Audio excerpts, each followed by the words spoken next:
What is up, you guys? I hope that whatever you're up to today, I hope you're having an awesome one. This episode is your introduction to marketing for flip deals.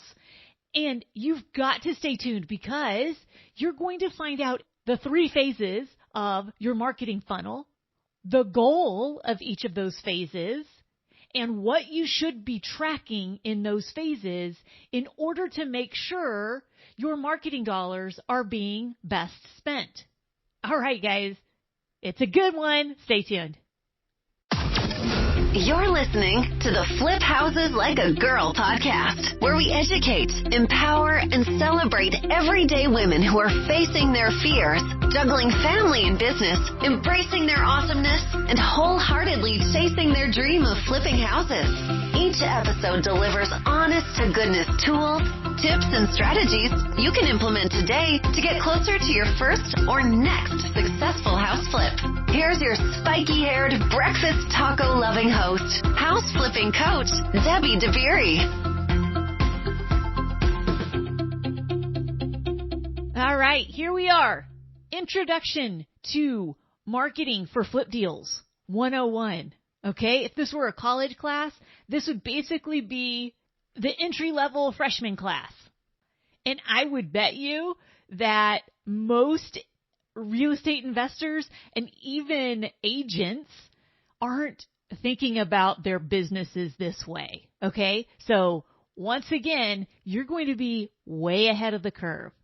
All right, so remember in episode 7 where we talked about the 5-stage process that real estate investors and agents must know to get the seller's yes. All right, think back, and we talked about funnels, right? What the funnel, Debbie? What are you talking about? All right, so remember, a funnel is just your customer's journey with you. That's it, okay? So in this regard, we're going to be talking about 3 phases, okay? Basically, 3 phases of your customer's journey with you. The first phase being the attraction phase, so what you're doing to attract leads. So that's going to be the top of the funnel, okay? So think about an inverted triangle, all right? It's an upside-down triangle, and the top of it is super wide. Right? That's the attract phase.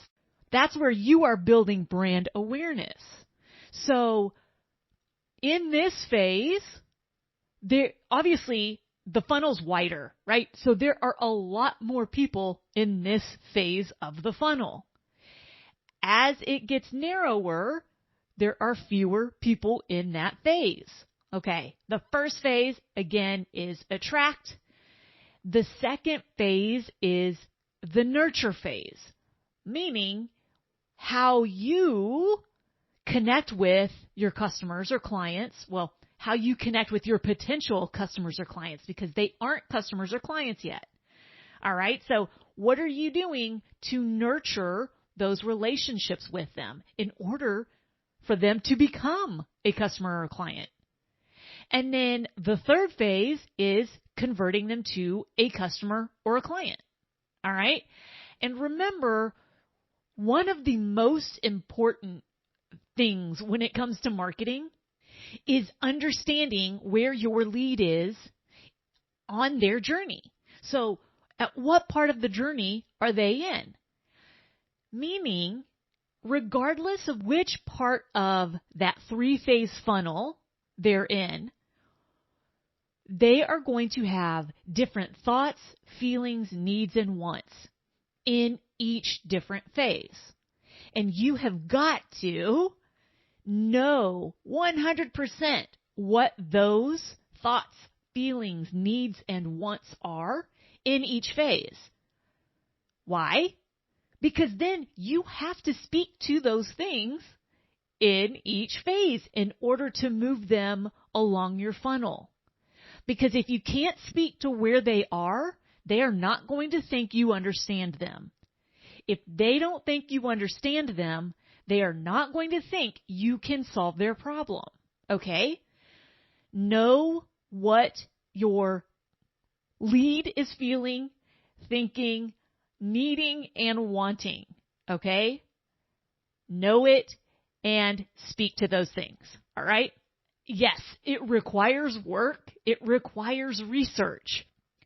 But the impact your marketing will have on that person is so much greater than the next investor over who isn't willing to do this part of the work and really understand where their lead is, what people are thinking, what they're feeling, what they're needing, and what they're wanting. All right? So take the time to really understand that stuff. All right. Now, along each phase, there are different questions that you need to be asking yourself. I'm going to have a downloadable guide for you because this is a lot of information, and I really want you to be listening and not worried so much about memorizing everything, okay? So I will have an easy to digest downloadable guide for you in the show notes, all right? Now, you can have lots of different funnels in your business, lots of different marketing funnels. I'm going to use just one example to help you understand these concepts, okay? Now, when I'm coming up with a funnel, I always start with the goal and then work backward from there, okay? So let's say you're going to do a direct mail campaign, and the goal is to purchase a house to flip, okay? So we're starting with the goal and we're working backward. All right. The vehicle we're using to do that in this example is a direct mail campaign. It could be a targeted postcard campaign, a handwritten letter campaign, whatever. Now, did you hear that I said targeted? Because that's really important. And I want to talk about this because I'm sure that either you have heard or you will hear that leads are the number one most important thing in your real estate investing business, right? If you don't have leads, you don't have a business. Well, I think leads are the second most important thing because if the leads are not targeted, they are worthless and it's a total waste of money. So the number one most important thing in your business is knowing your local market data. You have to know where you're targeting. You have to know the neighborhoods, and you have to go one step beyond that and actually know the property types within the neighborhoods that you're targeting, right? So highly targeted, knowing your data and knowing exactly what buyers are looking for in those areas that you're targeting, that is the number one most important thing in your business. Because if you are operating from a place of, oh, I'm just going to do a blast marketing campaign and see what sticks, see who calls me back. Let's just see. No, that is such a waste of money and time. It is totally inefficient. You will hear me say it over and over. Targeted mailing campaign. Targeted lead generation. And that's what I mean. So every time I'm talking about marketing, you can always assume that I'm talking about highly targeted marketing, right? So knowing exactly what buyers are buying, where they're buying it in my local market. Okay? All right. Let's get back to my example. Okay. This is, again, a targeted postcard or handwritten letter campaign. All right? The end goal, purchase a house to flip. So in the attract phase, right, we are sending out mailings to a bunch of people that don't know us yet. The call to action on that postcard or letter is going to be to visit your website and fill out an intake form or to schedule a call with you, right? So the call to action is basically what action do you want that lead to take next? So if that is that you want them to visit your website, put on the card, visit my website at www.webuyhouses.com, whatever it is. or call me at, and then you're going to put your Google Voice phone number on there. Okay? Always tell them what you want them to do. That is a call to action. Because if you don't, if you just send out a mailer that says, hey, we buy houses. Okay. No. It's call us today at, or visit our website now at. I know that might sound really obvious, but I have received postcards from investors that do not have a call to action on them. I even received them from real estate agents. It's ridiculous. Okay. So the goal of this little piece of the funnel is to get them to either visit your website or to give you a call. All right. Now there are 3 things here in this piece that you need to be measuring. 3 metrics that you need to be tracking. Okay. Number 1, the total number of leads you generate. The second one, the cost per lead. Let's say you generated 100 leads. All right. You mailed out 1,000 postcards. You generated 100 leads. These are just numbers. Okay, guys? These are just numbers. I'm just giving an example. Okay? All right. You sent out 1,000 mailers. You got 100 people to either call you or fill out an intake form on your website. And real quick, by intake form, I just mean that they are filling out, they're giving you all of their property information. Okay? So on your website, you're going to have fill out this form, and it's going to give them all kinds of questions. And here's the thing about those intake forms or those property information forms. You want them to be on your website because the more filled out those forms are, the better quality lead. Okay? I'm going to say that again. The more filled out, the more detailed those property intake forms are, the better quality of lead. And we're after quality, okay? If it costs me $50 to get a quality lead, but I can get crappy leads for $3 and chase my tail trying to get them to answer my calls and emails and text messages, I would take the $50 leads all day long. Okay? Quality over quantity. All right? So back to our example. Let's say you sent out 1,000 mailers, you got 100 leads, and let's say you spent $500 to send out that mailer. Again, these are just numbers, just for illustration purposes. Okay, that means that you paid $5 per lead because you spent $500 and you got 100 leads. So you paid $5 per lead. All right, that's a metric you need to track. Why? Marketing is a numbers game. Once you dial in your numbers, once you know your numbers, guess what? You want more leads? You put more money in. If you know that you can get leads at $5 a head and you want to double your leads, all you do is double your ad spend on something that's working. Okay? This doesn't mean you add a totally different marketing vehicle and spend the same amount on it and hope for the same results. No, I'm talking about that specific marketing vehicle. So let's just say it's postcards. All right.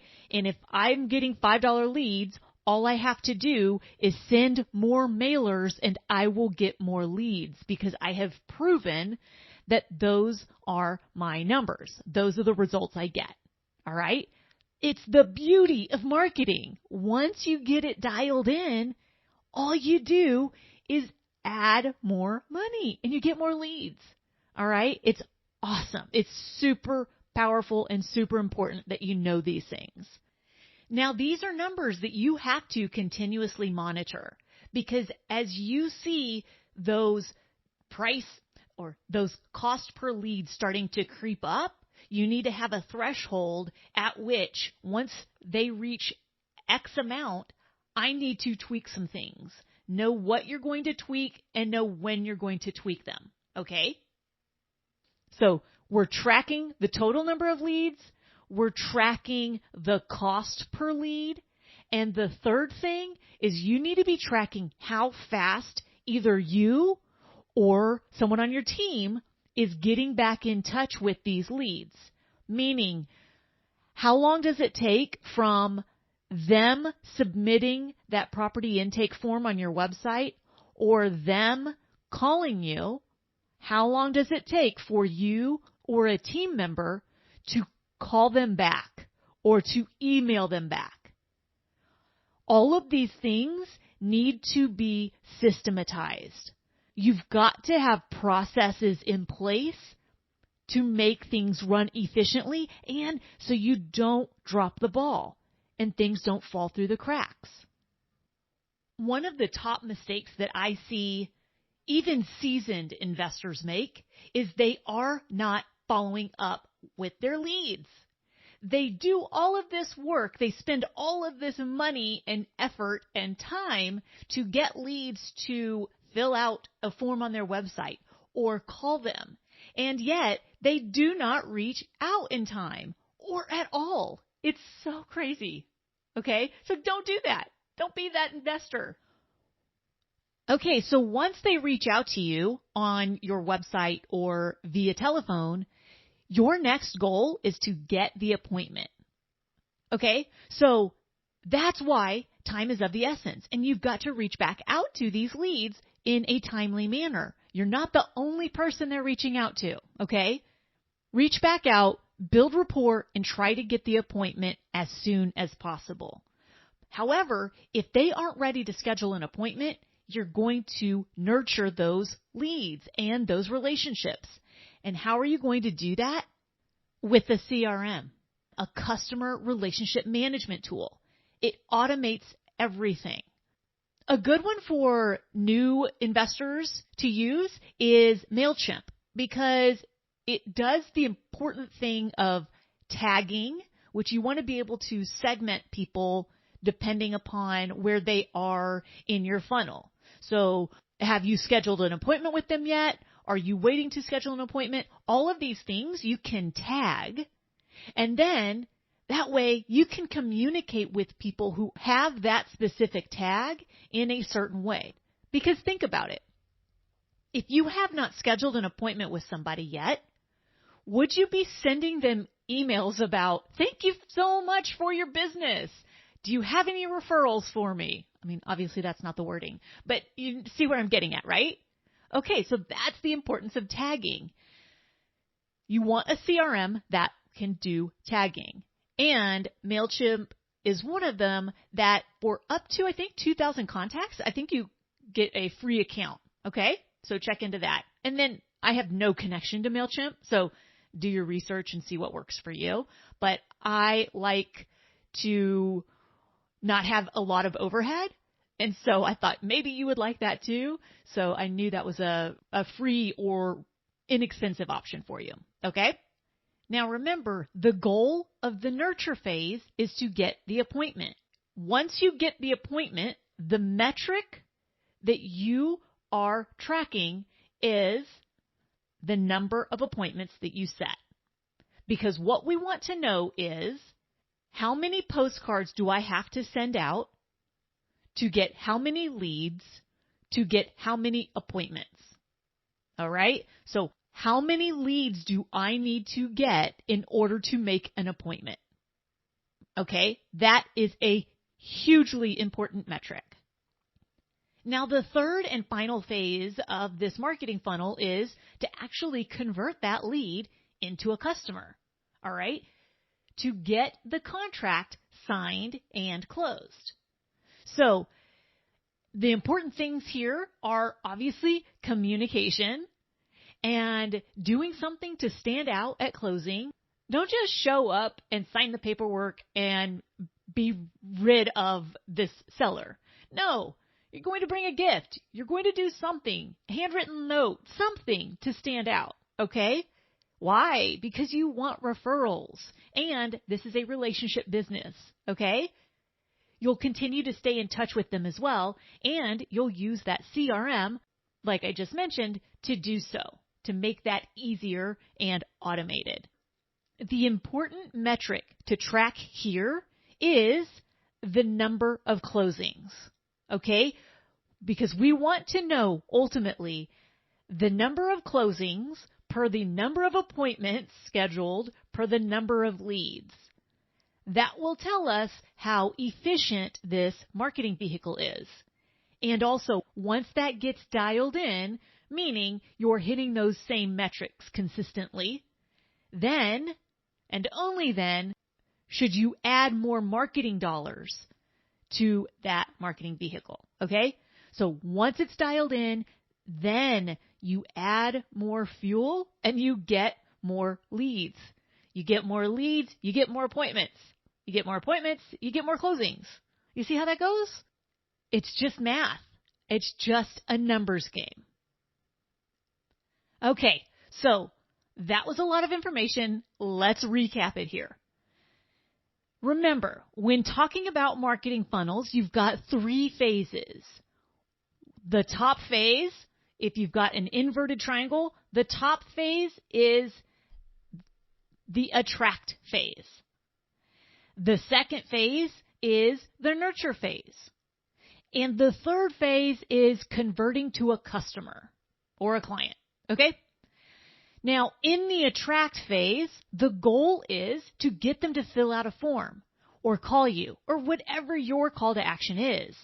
The point is, basically, you want them to raise their hand and say, yes, I need help. Yes, reach out to me. Okay? What you're tracking in this phase is the number of leads you get per the number of mailings. Now, remember, if you're doing another marketing vehicle, it's the same thing. The number of leads per whatever, the number of flyers, the amount of Facebook ad spend, whatever it is, you've got to track the number of leads per whatever it is you're doing, okay?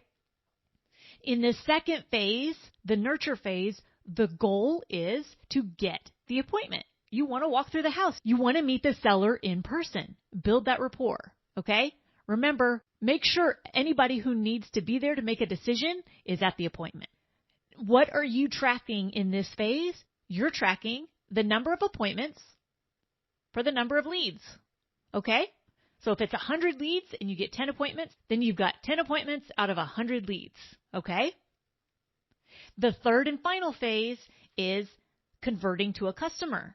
The goal here is to get the contract signed and closed. And again, the metric here that you need to be tracking is the number of closings. How many closings do you get out of how many appointments? Okay, do you see how all of those numbers are intertwined? They're all relative to each other, okay? That's it. That is your introduction to marketing for flip deals. Now, again, I'm going to have the PDF download in the show notes. I'm also going to link to Mailchimp, and anything else that I mentioned in this episode, I will link to in the show notes. All right? So what do you do with this information?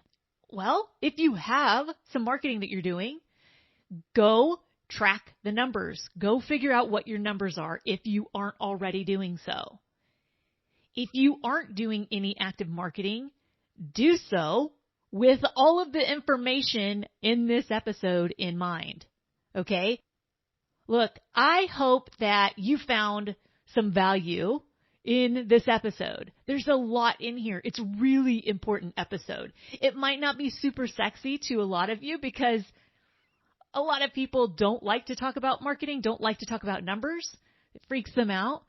But you've got to embrace it, okay? It's not scary. It doesn't have to be scary, at least. Now, if you did get some value out of this episode and you're liking the podcast, would you do me a huge favor? Yes, it's that time.